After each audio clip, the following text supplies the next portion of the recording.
ಹೇ ಹಾಲ್ ಎಲ್ಲರೂ ಹೇಗಿದ್ದೀರಾ? ಹೋಪ್ ಎಲ್ಲರೂ ಚೆನ್ನಾಗಿದ್ದೀರಾ ಅಂತ ಅಂದ್ಕೊಳ್ತೀನಿ. ನಿಮ್ಮೆಲ್ಲರಿಗೂ ಶಾಲಿನಿ ವ್ಲಾಗ್ ಕನ್ನಡ ಯೂಟ್ಯೂಬ್ ಚಾನಲ್ಗೆ ಸ್ವಾಗತ.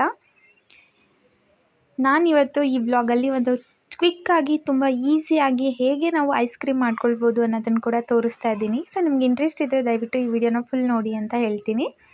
ಮೊದಲಿಗೆ ಸ್ವಲ್ಪ ಮಾವಿನ ಹಣ್ಣು ತೊಗೊಂಬಂದು ಕೊಟ್ಟಿದ್ದ ನನ್ನ ಅಣ್ಣ ಊರಿಂದ. ಸೊ ಅದನ್ನೆಲ್ಲ ಜೋಡಿಸ್ಕೊಂಡು ನಂತರ ಸ್ವಲ್ಪ ಗ್ರೋಸರೀಸ್ನೆಲ್ಲ ಜೋಡಿಸ್ಕೊಳ್ಳೋದಿತ್ತು. ಅದನ್ನೆಲ್ಲ ಜೋಡಿಸ್ಕೊಂಡು ಹಾಗೆ ಸ್ವಲ್ಪ ವೆಜಿಟೇಬಲ್ಸ್ನೆಲ್ಲ ಆರ್ಡರ್ ಮಾಡ್ಕೊಂಡಿದ್ದೆ, ಅದು ಕೂಡ ಬಂದಿತ್ತು. ಆ್ಯಂಡ್ ಈ ಸತಿ ತುಂಬ ಫ್ರೆಶ್ ಆಗಿರಲಿಲ್ಲ. ಸೊ ನೋಡಿ ಸ್ವಲ್ಪ ಡಿಸಪಾಯಿಂಟ್ ಆಯಿತು. ಬೇಕಿತ್ತು ಅರ್ಜೆನ್ಸಿ. ಸೊ ಹಾಗಾಗಿ ಆರ್ಡ್ರು ಮಾಡಿಕೊಂಡೆ. ಯೂಶ್ವಲಿ ನಾನು ಕೂಡ ಹೊರಗಡೆ ಹೋಗಿ ತೊಗೊಂಬರೋದು. ಸೊ ಏನು ಮಾಡೋಕ್ಕಾಗಲ್ಲ, ಸಮ್ಟೈಮ್ಸ್ ಚೆನ್ನಾಗಿ ಬರುತ್ತೆ, ಸಮ್ಟೈಮ್ಸ್ ಚೆನ್ನಾಗಿ ಬರೋದಿಲ್ಲ. ಸೊ ಅದನ್ನೆಲ್ಲ ನೀಟಾಗಿ ಜೋಡಿಸ್ಕೊಂಡು ಇಲ್ಲಿ ಬೆಳಗ್ಗೆಯಿಂದ ವ್ಲಾಗ್ ಮತ್ತೆ ಸ್ಟಾರ್ಟ್ ಮಾಡ್ತಾ ಇದ್ದೀನಿ. ಸೊ ಬೆಳಗ್ಗೆ ಎದ್ದು ಆ್ಯಸ್ ಯೂಶ್ವಲ್ ಎಲ್ಲ ಕೆಲಸ ಮುಗಿಸಿ ಮೊದಲು ದೇವರ ಪೂಜೆ ಎಲ್ಲ ಮಾಡಬೇಕಲ್ವ, ಅದಕ್ಕಿಂತ ಮುಂಚೆ ಆಚೆ ಎಲ್ಲ ರಂಗೋಲಿ ಹಾಕ್ತಾಯಿದ್ದೀನಿ. ಸೊ ಇದೊಂದು ಕ್ವಿಕ್ಕಾಗಿ ಈಸಿಯಾಗಿ ಒಂದು ಚಿಕ್ಕ ರಂಗೋಲಿ ಹಾಕ್ಕೊಳ್ತಾ ಇದ್ದೀನಿ. ಈ ರಂಗೋಲಿ ನಿಮಗೆ ಇಷ್ಟ ಆಗ್ತಿದೆಯಾ? ದಯವಿಟ್ಟು ಕಮೆಂಟ್ ಮುಖಾಂತರ ತಿಳಿಸಿ. ಆ್ಯಂಡ್ ಈ ವ್ಲಾಗಲ್ಲಿ ನಾನು ನಿಮಗೆ ಐಸ್ ಕ್ರೀಮ್ ಮಾಡೋದು ಹೇಳ್ಕೊಳ್ತೀನಿ ಅಂತ ಹೇಳಿದೆ ಅಲ್ವಾ. ಸೊ ಐಸ್ ಕ್ರೀಮ್ ಮಾಡಲಿಕ್ಕೆ ಮೊದಲು ಒಂದು ಪಾತ್ರೆಗೆ 1 ಲೋಟ ಹಾಲನ್ನ ಕಾಯಿಸ್ಕೊಳ್ಬೇಕಾಗತ್ತೆ. ಹಾಲು ಸ್ವಲ್ಪ ಗಟ್ಟಿ ಆಗಬೇಕು. ನಾವೇನು ಹಾಲು ಹಾಕ್ಕೊಂಡಿರ್ತೀವಲ್ಲ ಆ ಹಾಲು ಗಟ್ಟಿ ಆಗೋವರೆಗೂ ಮೀಡಿಯಮ್ ಫ್ಲೇಮಲ್ಲಿ ಹಾಲನ್ನ ಕುದಿಸ್ಕೊಳ್ಬೇಕಾಗತ್ತೆ. ನಂತರ ಇಲ್ಲಿ 2 ಮಾವಿನ ಹಣ್ಣನ್ನ ನಾನು ಹೆಚ್ಚಿಟ್ಕೊಳ್ತಾ ಇದ್ದೀನಿ. ಹೆಚ್ಕೊಂಡು ಮಾವಿನ ಹಣ್ಣನ್ನು ಈ ಥರ ಹೆಚ್ಕೊಳ್ಬೇಕು.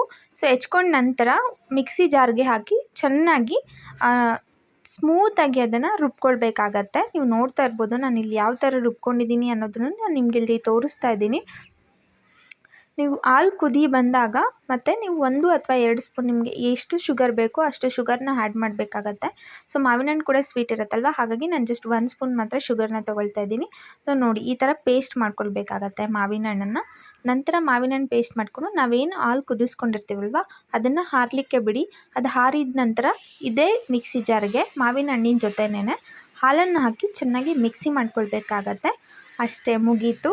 ಚೆನ್ನಾಗಿ ಪೇಸ್ಟ್ ಮಾಡ್ಕೊಂಡ ನಂತರ ಒಂದು ಬೌಲ್ಗೆ ಎತ್ತಿಟ್ಕೊಂಡು ನಿಮಗೆ ಬೇಕಿದ್ದರೆ ಮಿಲ್ಕ್ ಮೇಡನ್ನ ನೀವು ಆ್ಯಡ್ ಮಾಡ್ಕೋಬೋದು. ಇದು ಟೋಟಲಿ ಆಪ್ಷನಲ್. ಆ್ಯಡ್ ಮಾಡಿಕೊಂಡ್ರೆ ಚೆನ್ನಾಗಿರುತ್ತೆ ಅಂತ ಅಷ್ಟೇ. ನಾನಿಲ್ಲಿ ಸ್ವಲ್ಪ ಆ್ಯಡ್ ಮಾಡ್ಕೊಳ್ತಾ ಇದ್ದೀನಿ, ನೋಡ್ಬೋದು. ಸೊ ಇದೆಲ್ಲ ಆಗಿದ ನಂತರ ಒಂದು ಸರ್ವಿಂಗ್ ಬೌಲ್ಗೆ, ನಂತರ ಒಂದು ಗ್ಲಾಸ್ ಬೌಲ್ ಇತ್ತು, ಸೊ ಅದಕ್ಕೆ ಹಾಕ್ತಾಯಿದ್ದೀನಿ.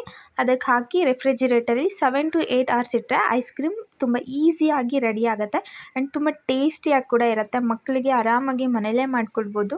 ನೋಡ್ತಾ ಇರ್ಬೋದು ಎಷ್ಟು ಚೆನ್ನಾಗಿದೆ ಅಲ್ವಾ, ತುಂಬಾ ಟೇಸ್ಟಿಯಾಗಿ ಕೂಡ ಇತ್ತು. ನಾನಿಲ್ಲಿ ಕಟ್ ಮಾಡ್ಕೊಂಡು ಕೂಡ ನಿಮಗೆ ತೋರಿಸ್ತೀನಿ, ನೀವು ನೋಡ್ಬೋದು. ನೋಡಿ ಎಷ್ಟು ಚೆನ್ನಾಗಿ ಬಂದಿದೆ ಅಲ್ವಾ. ನಿಮ್ಮ ಹತ್ರ ಕುಲ್ಫಿ ಆ ಥರದ್ದೇನಾದರೂ ಇದೆ ಅಂತ ಅಂದರೆ ನೀವು ಅದರಲ್ಲಿ ಕೂಡ ಹಾಕಿಟ್ಕೋಬೋದು. ನಿಮಗೆ ಈ ವಿಡಿಯೋ ಇಷ್ಟ ಆದರೆ ಪ್ಲೀಸ್ ಲೈಕ್ ಮಾಡಿ, ಶೇರ್ ಮಾಡಿ, ಸಬ್ಸ್ಕ್ರೈಬ್ ಮಾಡೋದನ್ನು ಮರಿಬೇಡಿ.